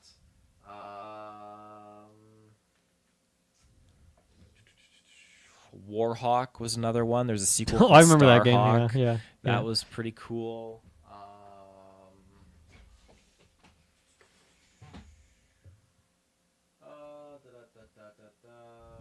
Checking the shelf. It's on the shelf behind me. I got all the games still. Nice. Whipping up the SOCOM flashlight. 4, that was a big one for PlayStation. SOCOM? That was a Sony Okay. exclusive. Nice. And Resistance. Resistance was another one I really enjoyed. Resistance Fall of Man was the first one. I think there were Right. 3 of them, which again, Helldivers gives me some Resistance vibes because some of the armor looks like the helmets and the gear that you get in Resistance, which is pretty cool. Wow. Okay, so that's like a bigger. Because I think I forgot that you even had a PS3, but yeah, that was a pretty big era then. I guess you were playing a lot of games in that time. Yes. Yeah, I took advantage while I could. Yeah. So that again, that kind of it fizzled off once I got more into like the And Xbox I mean, One. not to dump on the Xbox One, but I feel like you kind of maybe needed to supplement that a bit just because that console, they weren't churning out hits every month on the Xbox One era, right? So you kind of had to go elsewhere a little bit. So I like that for most people that was PS4, but for you it was like, hey, you know what? I missed the PS3. Let me go back and check out that bad boy. So that's cool. That's a nice little pocket there that I don't feel like I knew much about. It was really really nice, and again too, like my aunt that lived here. So when I would go and visit her, she had a PS3. She also had a GameCube, and so that's actually where I got to play Mario Kart Double Dash, was because she had a GameCube. And then I remember she gave me a whole bunch of GameCube games. Oh, sorry, this stuff. The more you talk about it, just it opens up more memories. This is what I'm so glad this is happening. This is exactly what I wanted. This is perfect. What was it called? GameCube game. Can you describe it? Trivia. Me? Tack and Tack Tack. 2. Yeah, she gave me both of those games, which those were a lot of freaking fun for GameCube. And she gave me a bunch of other GameCube games, like it just a whole bunch, and like 2 orange GameCube controllers too, which was really really awesome. Those are the best. Yeah. And yeah, so there was that, and then yeah, her playing PlayStation 3. That's what she had Uncharted 2, and so I was there and I play Uncharted 2. I thought, okay, this is actually a lot of fun, and that's what kind of put my interest out there to get a PS3 eventually and get those games. Gotcha. Okay, one thing that Tack reminded me of, and I don't even know if this is accurate to Tack, but you've always been a dinosaur guy. No dinosaur games, I feel like you've mentioned yet. No Turok, no nothing. They just really never. dinosaur. You never sought them out. They never happened upon you. What happened there? Why do you think you? As a big dinosaur guy, why do you think you never sought that out?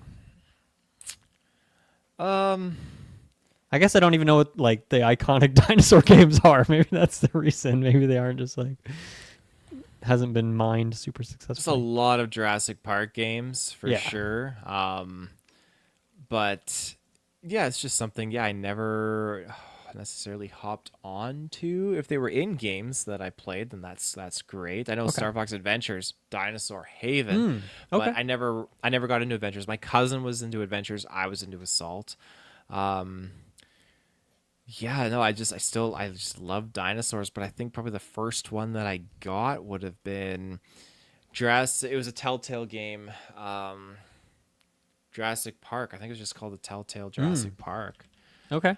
Yep. Uh, And which is that a would have been fantastic game. Xbox One era. 360. I have it for Whoa, 360. that's older than I Yeah, thought. Okay, cool. yeah. That game is brutal and it's so much fun.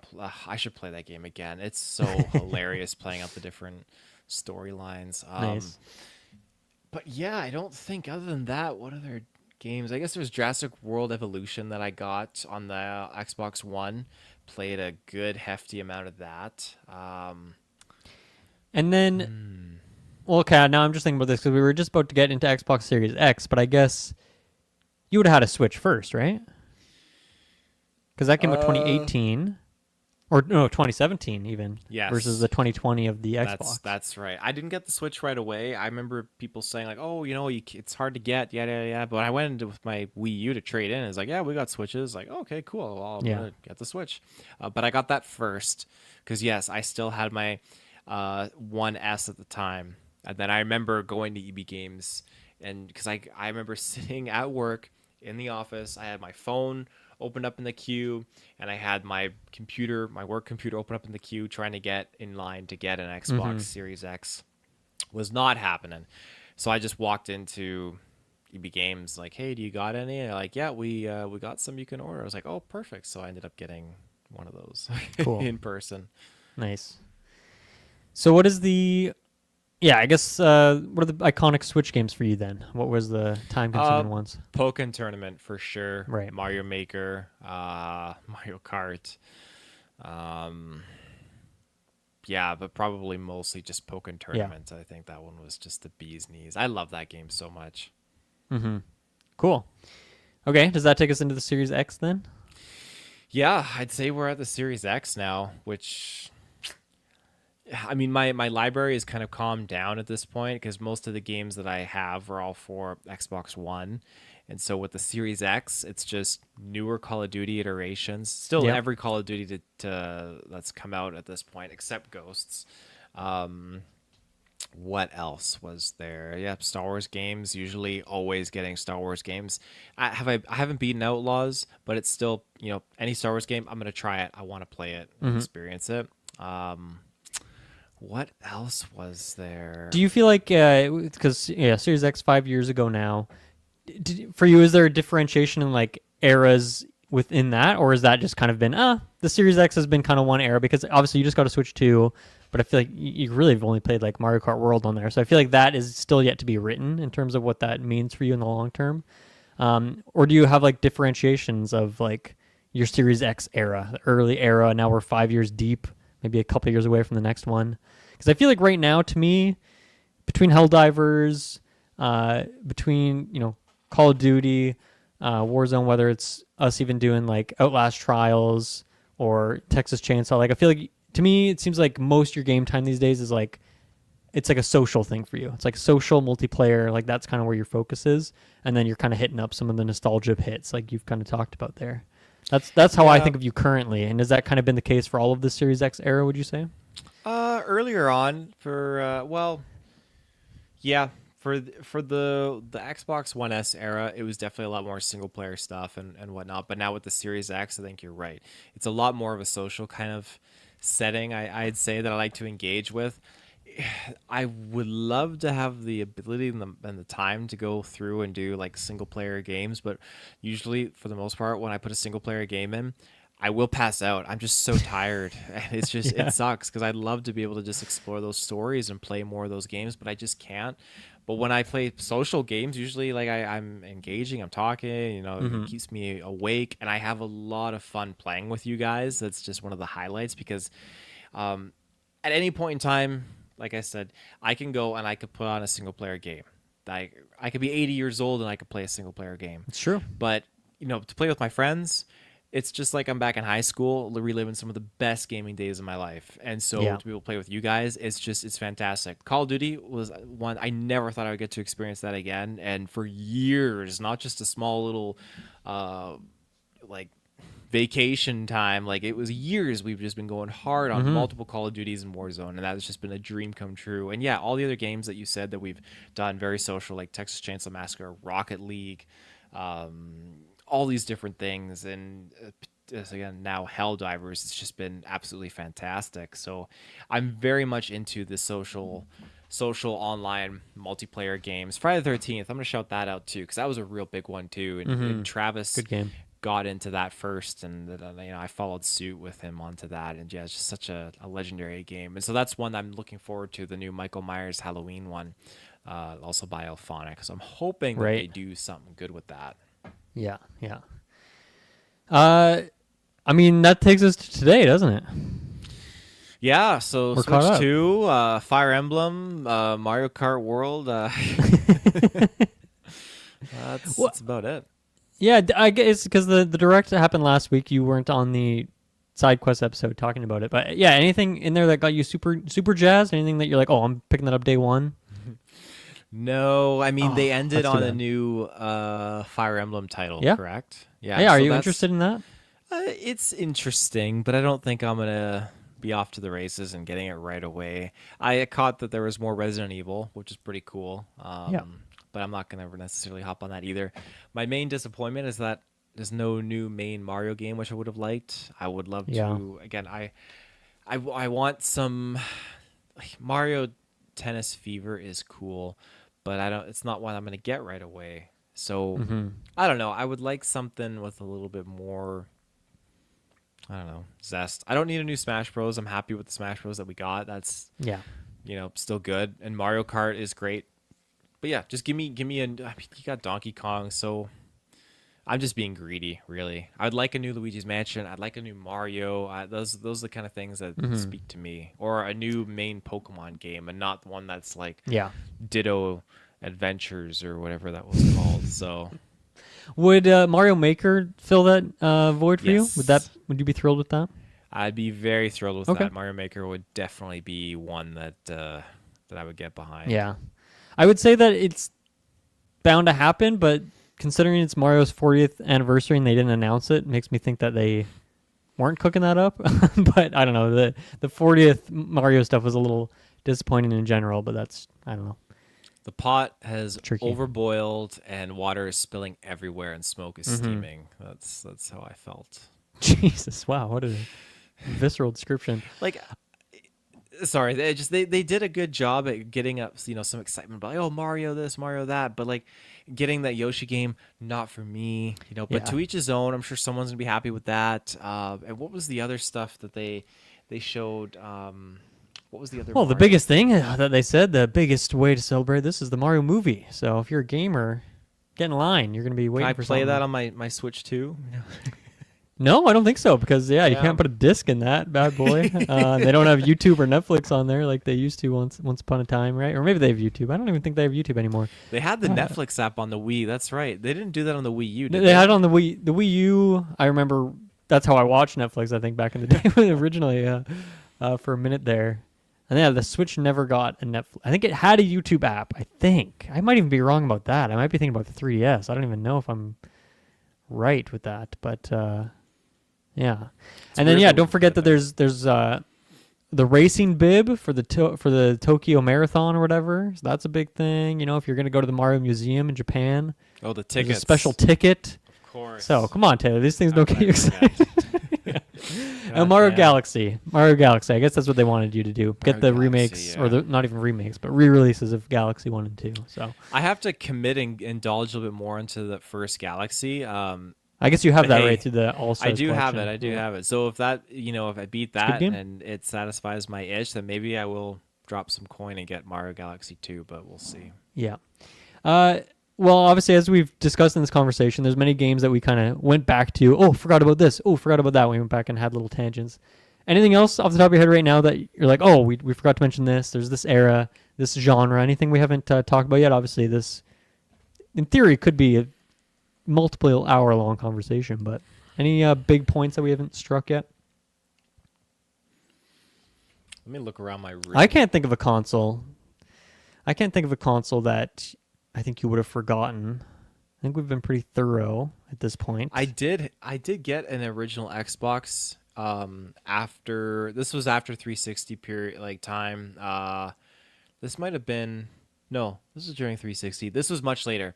Got an original Xbox One. I think my mom got it from like not a pawn shop, thrift store, something like that. Brought home, and so I started collecting original 360 or original Xbox games, which I do have quite a few of them still. I think I sent a photo to the chat. I had like Ninja Gaiden and a few other titles for original Xbox, Morrowind, a few Just Morrowind, yeah. Ghost Recon titles too. So there's a few that I have for it. I don't know what happened to it though, and I'm quite sad that I've never been able to find it. I've always kept it in this certain like tote bag, and I have the tote bag, but it's not in there, and I don't know what happened to it. So I'm kind of sad about that because I wish I had. Because if you haven't like moved recently, so normally that's when those things would get misplaced. That's strange. Yeah. Did you and Ruben do a rod or not or something? You leave it at Ruben's house, and then he moved? No, no. I mean, if anything, yeah, I just no idea what happened with it. Right. Strange. Yeah, but I can't think of anything else really. I used to have a much bigger video game collection. My library was huge, but it's something that I